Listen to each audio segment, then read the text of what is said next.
श्रीवरविन्ध्यशिरोधिनि वासिनि विष्णुविलासिनि जिष्णुनुते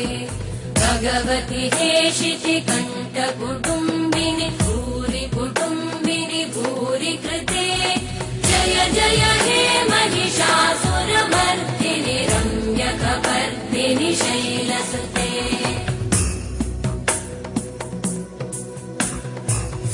सुरवरवर्षिणि दुर्धरधर्षिणि दुर्मुखमर्षिणि घर्षरते त्रिभुवनपोषिणि शङ्करतोषिणि कल्मषमोषिणि घोषरते धनुजनिरोषिणि दिविसुतरोषिणि दुर्मदशोषिणि सिन्धुसुते जय जय हे महिषासुरमर्दिनि रम्यकपर्दिनि शैलसुते अयि जगदम्ब मदम्ब कदम्ब वनप्रियवासिनि हासरते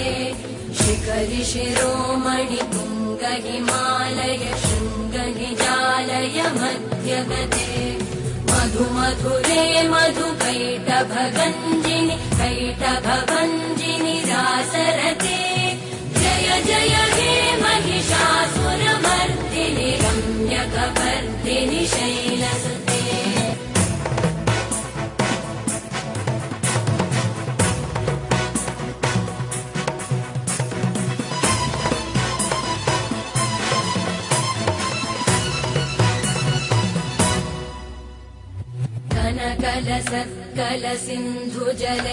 कनकलसत्कलसिन्धुजलैरनुसिञ्चिनुते गुणरङ्गभुवम्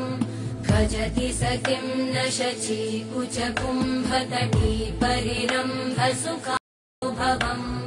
तव चरणं शरणं करवाणि न तामरवाणि निवासि शिवम् जय जय हे महिषासुरमर्दिनि रम्यकपर्दिनि शैलसुते तव विमलेन्दुकुलं वदनेन्दुमलं सकलं ननुकूलयते किमु पुरुहूतपुरेन्दुमुखी सुमुखी विरसो विमुखी क्रियते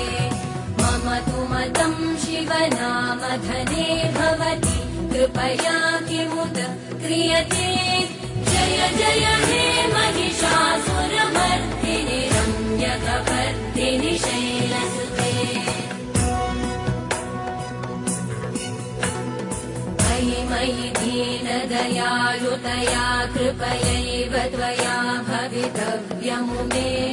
मयि जगतो जननी कृपयासि यथासि तथानुमितासि रते